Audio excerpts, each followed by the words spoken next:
থাকতে পারবে, কিন্তু অন্য হাতে ইমান নিয়ে বেঁচে থাকা কঠিন হয়ে যাবে। কথা বলেন ঠিক কিনা? বর্তমান প্রেক্ষাপট সমাজে আসলে নাই। কথা বলেন, গতকালকে 31 নাইট গেছে, অনেক জায়গায় আতশবাজি হয়েছে, বক্স বাজানো হয়েছে।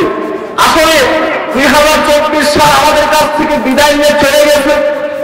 এই তো 2024 সাল মানুষের জীবন থেকে একটি বছর চলে গেল, আমার জীবন থেকে একটি বছর চলে গেল, আপনাদের সকলের জীবন থেকে একটি করে বছর চলে গেল।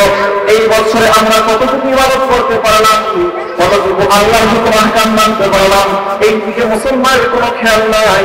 মুসলমানের খেয়াল শুধু আছে 2024 সাল চলে গেছে, 2025 সালকে সবারে সম্পাদন করে সুন্দর করে 2025 সালকে আগমন করলো। কি করে আমার কথা বলেন, করছে না? তাহলে নবীকে দাবি করা হলো। মুসলমান ভাইয়েরা, বর্তমান সময়ে আপনি একজন যে কোনো দেশের সাপোর্টার হতে পারেন।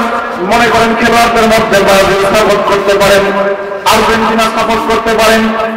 এই যে আপনি একজনকে আইডল মানতেছেন, মডেল মানতেছেন, একজন খ্রিস্টানকে, একজন ইহুদি নাসারাকে, অথচ আমার আপনার নবী এই দিনটাকে চিন্তা রাখার জন্য কত কষ্ট করেছে, এটাকে একবার আমরা খেয়াল করে দেখেছি?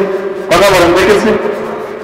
আল্লাহ রাব্বুল আলামিন বললেন, হে পৃথিবীর মানুষেরা, তোমরা শুনে নাও, তোমাদের জন্য নবমণ্ডল ভূমণ্ডল শুধুমাত্র আসমান থেকে নিয়ে জমিন পর্যন্ত কত কিছু সৃষ্টি করেছি, সমস্ত কিছু সৃষ্টি করা হয়েছে তোমরা মানুষদের জন্য। সুবহানাল্লাহ বলেন।